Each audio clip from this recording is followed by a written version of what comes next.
नमस्कार, India voice देख रहे हैं आप। मैं हूं आपके साथ दीक्षा चौधरी। बुलेटिन की शुरुआत करते हैं हम जानकारी के साथ। राजस्थान के सीकर में बोले प्रधानमंत्री मोदी। 1,02,25 प्रधान समृद्धि के केंद्र की शुरुआत। प्रधानमंत्री मोदी ने कहा, राजस्थान के किसान को मेहनत के आगे कोई नहीं। प्रधानमंत्री मोदी ने कहा कि 9 करोड़ किसानों के खाते में 20,000 करोड़ ट्रांसफर किए गए। आज किसानों का दुख दर्द समझने वाली सरकार। साथ ही उन्होंने कहा, 9 साल में किसानों के हक में फैसले लिए गए। सीएम गहलोत के चोट के चलते पीएम कार्यक्रम में नहीं आ सके। तो इसके चलते प्रधानमंत्री मोदी ने कहा है कि सीएम गहलोत चोट के चलते कार्यक्रम में नहीं आ सके। सीएम गहलोत कार्यक्रम में आने वाले थे, चोट के चलते वो कार्यक्रम में शामिल नहीं हो सके। इसके साथ ही उन्होंने कहा, सीएम गहलोत के उत्तम स्वास्थ्य की उन्होंने प्रार्थना की।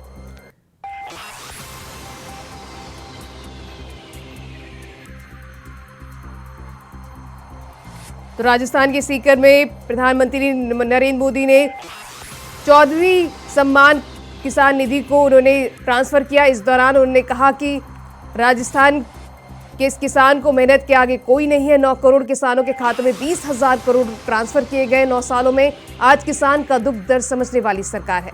9 साल में किसानों के हक में फैसले लिए गए। इस दौरान उन्होंने सीएम गहलोत के चोट के चलते कार्यक्रम में नहीं आने का कारण बताया। इसके साथ ही उन्होंने कहा, सीएम गहलोत कार्यक्रम में चोट के चलते नहीं आ सके। सीएम गहलोत के उत्तम स्वास्थ्य की कामना करता हूं। प्रधानमंत्री मोदी ने इस दौरान अपने संबोधन में कहा, सीएम गहलोत कार्यक्रम में आने वाले थे, लेकिन चोट के चलते वो कार्यक्रम में शामिल नहीं हो सके। तो राजस्थान के सीकर में कार्यक्रम आयोजित किया गया था। इसके चलते प्रधानमंत्री नरेंद्र मोदी ने किसान सम्मान निधि के 14वीं किस्त को जारी किया।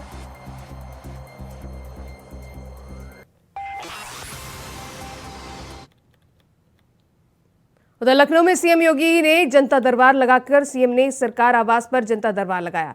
इस दौरान उन्होंने लोगों की समस्याएं सुनी। इसके साथ ही अधिकारी को दिशा निर्देश भी दिए गए। तो इस वक्त की अहम जानकारी आपके साथ साझा कर रहे हैं। लखनऊ में सीएम योगी आदित्यनाथ ने जनता दरबार लगाया। इस दौरान फरियादों की उन्होंने समस्याएं सुनी और तत्काल निस्तांतरण के अधिकारियों को आदेश दिए। तो आपको बता दें, लखनऊ में जनता दरबार लगाए सीएम योगी आदित्यनाथ ने। इस दौरान उन्होंने फरियादों की समस्याएं सुनी और तुरंत अधिकारियों को समस्याओं के निस्तांतरण के लिए आदेश दिए।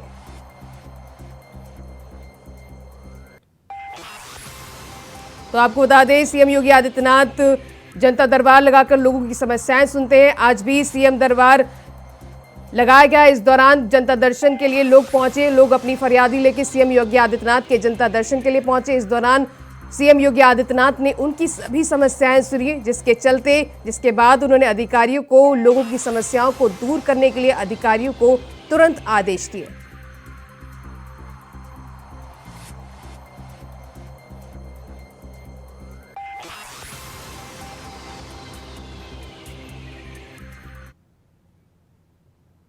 उधर हापुड़ एसओजी और कोतवाली पुलिस ने वाहन चोरी करने वाले अंतरजातीय गिरोह का खुलासा किया है, जहां सरगना समेत 2 शातिर वाहन चोर को गिरफ्तार किया गया है। आपको बता दें, चोरों के कब्जे से दिल्ली से चोरी की कार, 2 बैटरी और वाहन चोरी करने में प्रयुक्त उपकरण के साथ 2 चाकू बरामद किए गए। गिरफ्तार आरोपी अलग राज्यों और दिल्ली एनसीआर में जाकर लग्जरी कारों की रेकी करते थे और मौका पाकर इलेक्ट्रॉनिक डिवाइस आदि की मदद से चिन्हित कारों की चोरी करते थे। दोनों पर अलग अलग थानों में आधा दर्जन से अधिक मुकदमे दर्ज है।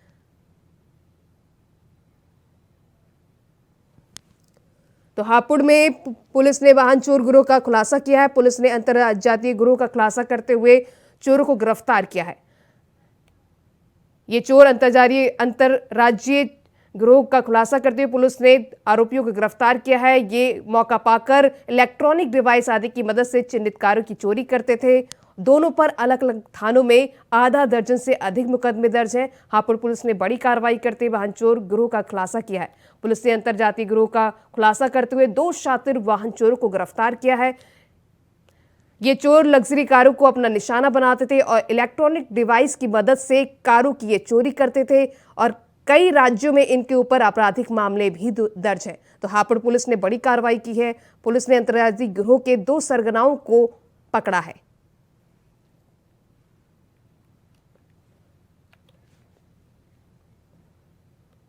गाजियाबाद में फैक्ट्री मालिक ने रची फर्जी लूट की घटना। आपको बता दें, जहां पूरे मामले का पुलिस ने खुलासा किया है। फैक्ट्री से तकरीबन 1 करोड़ का रॉ मटेरियल्स और मशीन के संबंध में एफआईआर पंजीकृत हुई थी, जहां पुलिस ने तत्काल घटना का संज्ञान लेते हुए अनावरण कर पुलिस टीम को गठन किया। तो वहीं सीसीटीवी फुटेज देखा गया तो पाया गया कि फैक्ट्री में कोई भी गाड़ी एंट्री नहीं हुई थी। जहां शक के आधार पर क्रॉस क्वेश्चनिंग की गई तो फैक्ट्री मालिक ने कबूल किया कि उनके ऊपर बैंक का लगभग 40 लाख का कर्ज था, जिसके नोटिस आ रहे थे और इसी कारण उन्होंने चोरी का नाटक रचा। जिसके बाद पुलिस ने वादी को हिरासत में लेकर पूरे मामले का खुलासा किया है। तो गाजियाबाद में फैक्ट्री मालिक ने फर्जी लूट की घटना रची थी। पुलिस ने पूरे मामले का खुलासा करते हुए आरोपी को गिरफ्तार कर लिया है। तो गाजियाबाद का ये मामला बताया जा रहा है, जहां फैक्ट्री मालिक ने अपना गुनाह कबूल कर लिया है। उनके ऊपर बैंक का लगभग 40 लाख का कर्ज था, जिसके नोटिस आ रहे थे और इसी कारण चोरी का नाटक रचा गया। जिसके बाद पुलिस ने आरोपी को हिरासत में ले लिया है, उनसे पूछताछ की जा रही है। तो गाजियाबाद का ये मामला बताया जा रहा है, जहां फैक्ट्री मालिक ने फर्जी लूट की घटना रची, जिसके बाद पुलिस को जानकारी दी और पुलिस ने जब कार्रवाई की तो मामले का खुलासा करते हुए उन्हें फैक्ट्री मालिक को हिरासत में लिया है।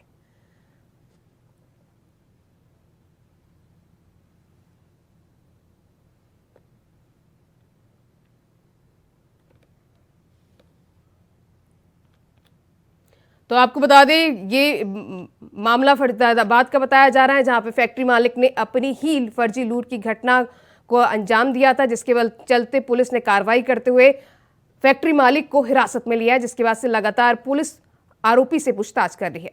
बात करते हैं अब संभल की। संभल जिले के चंदौली स्थित विशेष न्यायाधीश पॉक्सो एक्ट अशोक कुमार यादव की अदालत ने 9 साल की लड़की की हत्या के आरोपी को आजीवन कारावास की सजा सुनाई है, जहां उसे 25,000 रुपए का जुर्माना भी लगाया गया है।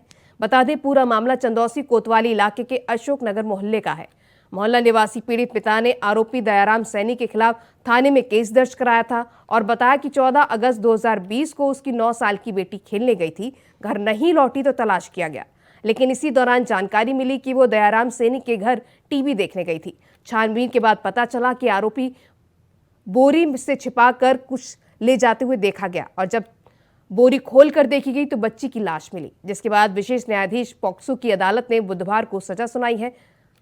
9 साल की लड़की की हत्या के आरोप में आरोपी को आजीवन कारावास की सजा सुनाई गई है। इसके साथ ही 25,000 रुपए का जुर्माना भी लगाया गया है।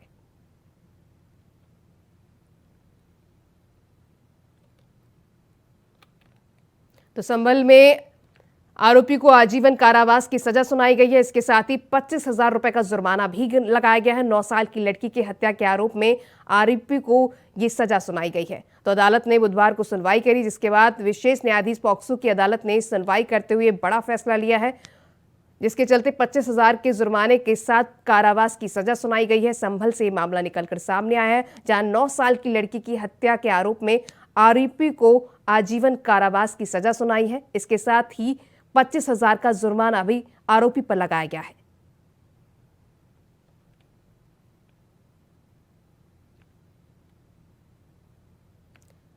मामला 14 अगस्त 2020 का बताया जा रहा था, जिसके चलते ये कार्रवाई की गई है। आज संभल में कार्रवाई के दौरान आरोपी को आजीवन कारावास की सजा सुनाई गई है। उधर रायबरेली में ससुराल आए युवक का शव मिला है। बता दें कि संदिग्ध परिस्थिति में युवक फांसी के फंदे से लटकता शव मिला।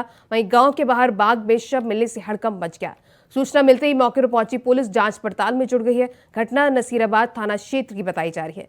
तो रायबरेली में ससुराल आए युवक का शव मिलने से इलाके में सनसनी फैल गई है। संदिग्ध परिस्थितियों में फांसी के फंदे से ये लटका हुआ युवक का शव मिला है, जिसके चलते गांव के बाहर युवक बाग में शव मिलने से इलाके में हड़कंप मच गया है।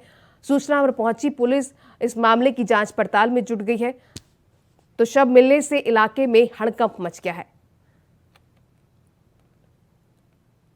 तो रायबरेली का ये मामला बताया जा रहा है, जहां ससुराल आए युवक का शव मिलने से इलाके में सनसनी फैल गई है। संदिग्ध परिस्थितियों में युवक का शव फांसी के फंदे पर लटका मिला, जिसके चलते गांव के बाहर बाग में शव मिलने से इलाके में हड़कंप मचा हुआ है। सूचना पर पहुंची पुलिस इस मामले की जांच पड़ताल में जुट गई है। तो ससुराल आए युवक का फांसी पे फंदे का लटका हुआ शव मिला है, जिसके चलते इलाके में सनसनी फैल गई है।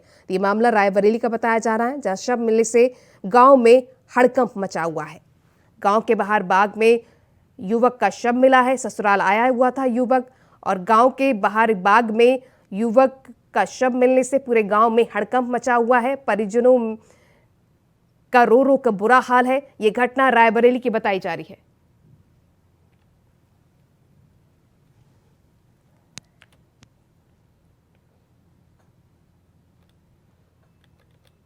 आगरा में थाना ट्रॉस यमुना क्षेत्र के फाउंड्री नगर रद्दी के गोदाम में भीषण आग लगी।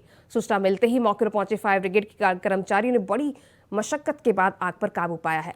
तो आगरा के फाउंड्री नगर रद्दी के गोदाम में भीषण आग लगी है। मौके पर पहुंचे दमकल कर्मियों ने कड़ी मशक्कत के बाद आग पर काबू पाया। ये आगरा का मामला बताया जा रहा है, जहां पर बड़ी कड़ी मशक्कत के बाद दमकल विभाग के कर्मचारियों ने आग पर काबू पाया है। दरअसल फाउंड्री नगर रद्दी के गोदाम में आग लग गई थी, जिसकी सूचना मिलते ही फायर ब्रिगेड की टीम मौके पर पहुंची और कड़ी मशक्कत के बाद आग पर काबू पाया गया है। तो आगरा के मामला बताया जा रहा है, जहां दमकल कर्मियों ने कड़ी मशक्कत के बाद आग पर काबू पाया है। तो एक गोदाम में ये आग लगी है।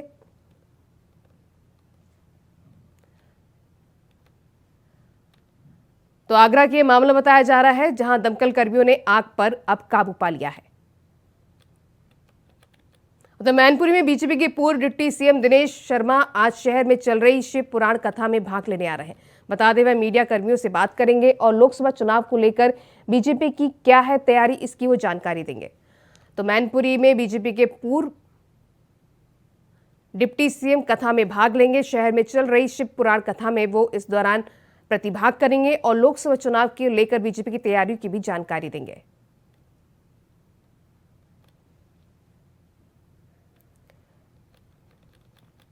अलीगढ़ में बीजेपी के युवा नेता को घर से बुलाकर देर रात गोली मार दी गई, जहां गंभीर हालत में बीजेपी नेता को जिला मलखान सिंह अस्पताल में भर्ती कराया गया है। आपको बता दें कि बीजेपी अल्पसंख्यक मोर्चा के जयगंज मंडल के महामंत्री तनवीर अहमद को घर से फोन कर बुलाया गया। बुलाने वालों में हाजी अनबर महमूद अब्बासी और हासिम ने बिजली घर के करीब रहनुमा गार्डन पर बुलाया और नेता को घेर कर गोली मार दी। फिलहाल पुलिस मामले की जांच पड़ताल में जुट गई है। तो अलीगढ़ का ये मामला बताया जा रहा है, जहां पर बीजेपी नेता को घर से बुलाकर गोली मार दी गई है, जिनको आनंद फानन में जिला अस्पताल में भर्ती कराया गया है, जहां उनका उपचार चल रहा है। सूचना पर पहुंची पुलिस इस पड़ताल में जुट गई है कि आखिर क्या कारण रहा और कौन लोग इसमें शामिल थे, इसकी जानकारी मिल चुकी है। तो जिला प्रशासन में बीजेपी नेता का इलाज चल रहा है। ये अलीगढ़ की वारदात सामने आई है, जहां पुलिस घटना की जांच पड़ताल में जुट गई है। बीजेपी नेता को गोली मारकर घर के बाहर आरोपी फरार हो गए, जिसकी पड़ताल लगातार पुलिस प्रशासन कर रहा है। अलीगढ़ में बीजेपी के युवा नेता को घर से बुलाकर देर रात ये गोली मार दी गई है, जहां गंभीर हालत में बीजेपी नेता को जिला मलखान सिंह अस्पताल में भर्ती कराया गया है। बता दें कि बीजेपी नेता अल्पसंख्यक मोर्चा के जयगंज मंडल के महामंत्री तनवीर अहमद को घर से फोन करके पहले बुलाया गया। बुलाने वालों में हाजी अनबर महमूद अब्बासी और हासिम ने बिजली घर के करीब रहनुमा गार्डन पर बुलाया और नेता को घेर कर गोली मार दी है। तो इन 3 लोगों पर आरोप लगाया जा रहा है। फिलहाल पुलिस इस मामले की पूरी पड़ताल में जुट गई है। तो ये बड़ा सवाल निकलकर सामने आता है। तो इस खबर पर ज्यादा जानकारी के लिए हमारे संवाददाता प्रदीप पुंडीर जुड़ चुके हैं। प्रदीप, ये पूरी घटना क्या है, विस्तार से दर्शकों को बताइए। देखिए, जो भाजपा के अल्पसंख्यक मोर्चा के महानगर अध्यक्ष हैं और ये अपने घर पे 3 व्यक्ति आते हैं कि कोई पुरानी रंजिश है, इनको बुला के ले जाते हैं और थोड़ी दूर जाने के बाद में इनको गोली मार दी जाती है। और एक गोली नहीं है, 2-3 गोली मारी जाती है। इनका फिलहाल मेडिकल में इलाज चल रहा है और इसमें एक पुरानी रंजिश निकल के आ रही है। हालांकि पुलिस सभी मामले को जांच कर रही थी। प्रदीप, इनमें 3 लोगों के नाम निकल के सामने आ रहे हैं, अभी प्रशासन ने उन पर क्या कार्रवाई की है? तीनों के खिलाफ एफआईआर दर्ज कर ली गई है और उनमें से 2 व्यक्ति गिरफ्तार भी किया गया है। तीसरे की जो तलाश में पुलिस जो तलाश कर रही है, उसको भी जब्त कर लिया जाएगा।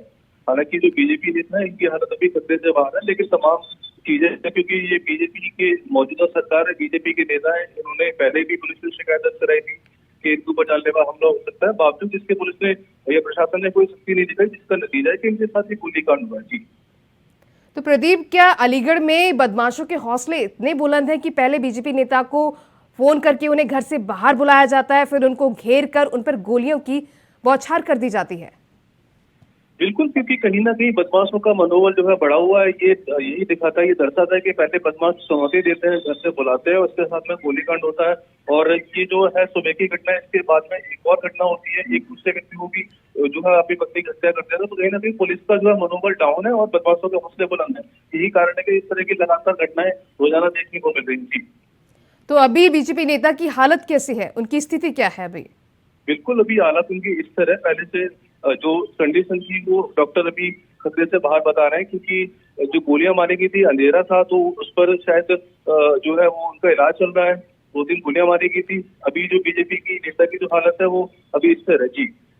तो सबसे बड़ा सवाल ये खड़ा होता है पुलिस प्रशासन पर भी कि एक बीजेपी नेता को घर के बाहर गोली मार दी जाती है, तो आम जनता के लेकर किस तरह के सवाल खड़ा होंगे कि अगर नेता के साथ ऐसा खुलेआम बेखौफ बदमाश गोली मार रहे हैं तो आम जनता का क्या होगा? बिल्कुल, ये बीजेपी के अल्पसंख्यक मोर्चा के महानगर अध्यक्ष हैं, कोई छोटे मोटे पदाधिकारी है, कार्यकर्ता नहीं है जिनके साथ इस तरह की घटना की जाती है। बिल्कुल कहीं ना कहीं ये पुलिस का जो है नाकामयाबी है, प्रशासन की नाकामयाबी, क्योंकि सत्ताधारी पार्टी के एक महानगर अध्यक्ष को इस तरह घर से बुलाकर गोली मारी जाती है, तो कहीं ना कहीं ये जो है एक पुलिस के लिए बड़ा चैलेंज है, बड़ी चुनौती है कि किस तरह ऐसे अपराधों पर लगाम लगाई जा सकती है जी। तो अभी प्रशासन ने इसको लेकर क्या बयान दिया है? देखिए, प्रशासन की तरफ से जो बयान है उसमें पुरानी रंजिश बताई जा रही है और उसी के चलते जो 3 व्यक्ति थे जिनको बीजेपी नेता ने आइडेंटिफाई किया, उनमें से 2 को गिरफ्तार कर लिया। तीसरे के लिए तलाश की जा रही है। जैसे ही उसकी गिरफ्तारी होगी तो जो है उसको तलाश की जा रही है, उसको भी जल्द से जल्द पकड़ लिया जाएगा जी। तो तमाम जानकारी साझा करने के लिए प्रदीप पुंडीर आपका बहुत बहुत शुक्रिया। तो आपको बता दें, अलीगढ़ में बीजेपी नेता को घर से बुलाकर गोली मार दी गई है, जिनका अस्पताल में इलाज चल रहा है। तो फिलहाल पुलिस इस मामले की जांच पड़ताल में जुट गई है। जिला प्रशासन में बीजेपी नेता का इलाज चल रहा है। हमारे संवाददाता ने बताया कि अभी बीजेपी नेता की हालत जो है स्थिर बनी हुई है। उधर सिद्धार्थनगर में सीएससी बेवा में निर्माणाधीन बिल्डिंग की शटरिंग गिर गई, जहां शटरिंग गिरने से काम कर रहे मजदूर नीचे दब गए। आपको बता दें, डुमरियागंज के सीएससी बेवा स्टोर रूम का काम चल रहा था, जहां शटरिंग गिरने से लगभग 2 दर्जन मजदूरों को गंभीर चोटें आई हैं। तो वहीं 3 मजदूर की हालत नाजुक बताई जा रही है, जिसके बाद उन्हें इलाज के लिए बस्ती रेफर किया गया है। इस घटना के पीछे ठेकेदार की लापरवाही बताई जा रही है।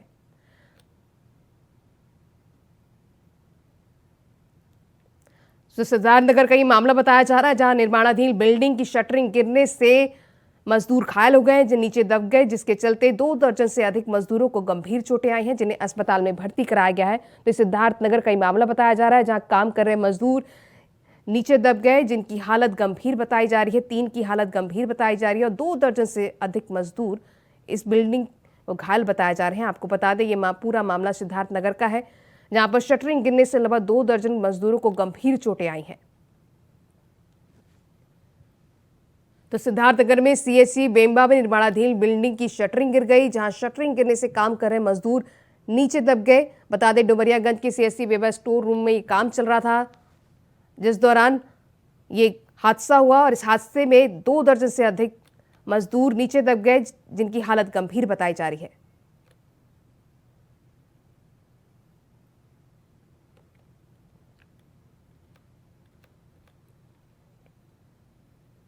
यूपी में शहरों और स्टेशनों के नाम बदलने का सिलसिला जारी है, जहां आगरा दौरे पर पहुंचे सीएम योगी आदित्यनाथ ने जामा मस्जिद स्टेशन का नाम बदलकर मानकामेश्वर मंदिर स्टेशन कर दिया है। आपको बता दें, मुख्यमंत्री ने अपने भाषण में जामा मस्जिद स्टेशन की जगह मानकामेश्वर का नाम लिया। काफी लंबे समय से शहरवासियों और मेट्रो परियोजनाओं के प्रबंध निदेशक सुशील कुमार नाम बदलने के लिए मांग कर रहे थे।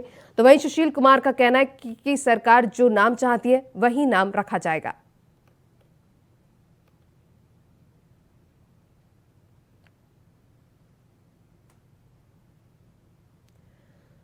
तो आगरा में सीएम योगी आदित्यनाथ ने बड़ी घोषणा की है। जामा मस्जिद मेट्रो स्टेशन का नाम बदला गया है, जिसका नाम अब मानकामेश्वर मंदिर से जाना जाएगा स्टेशन।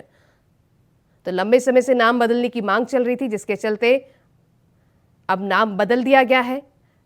जामा मस्जिद स्टेशन का नाम बदलकर मानकामेश्वर मंदिर रखा गया है। तो सीएम योगी आदित्यनाथ ने यह बड़ी घोषणा की है।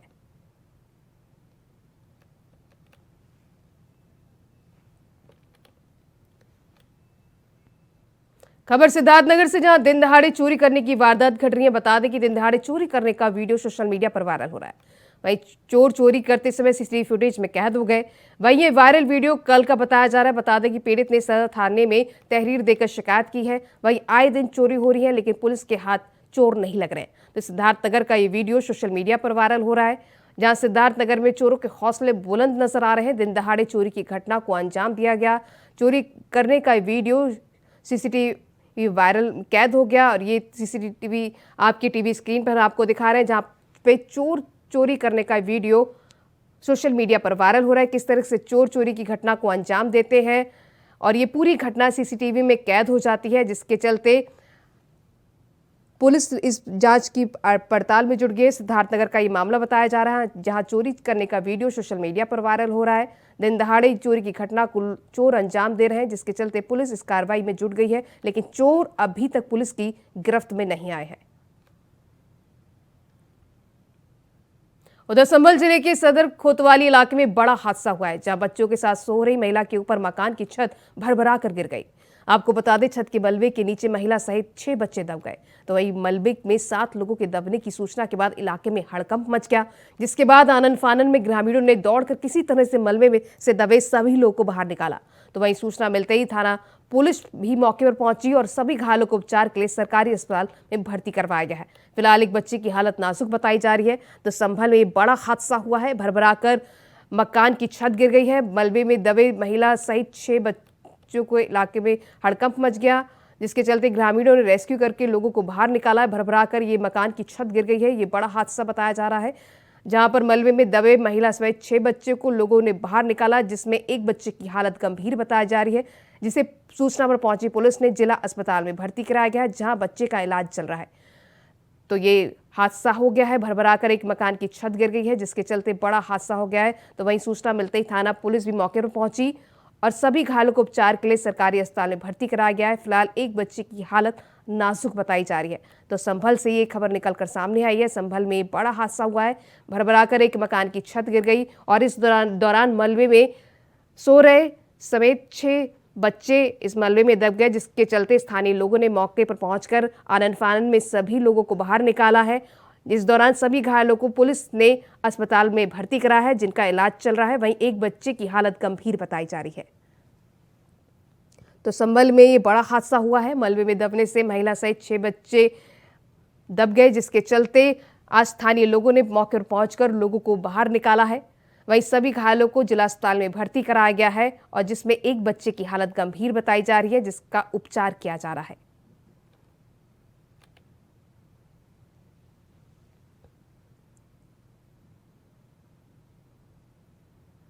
तो संभल से ये बड़ा हादसा हुआ है, जहां पर छत महिला के साथ ऊपर मकान। तो वहीं इस खबर पर ज्यादा जानकारी के लिए हमारे संवाददाता सतीश सिंह जुड़ चुके हैं। सतीश सिंह, ये पूरा मामला क्या है, विस्तार से बताइए, क्या जानकारी है आपके पास?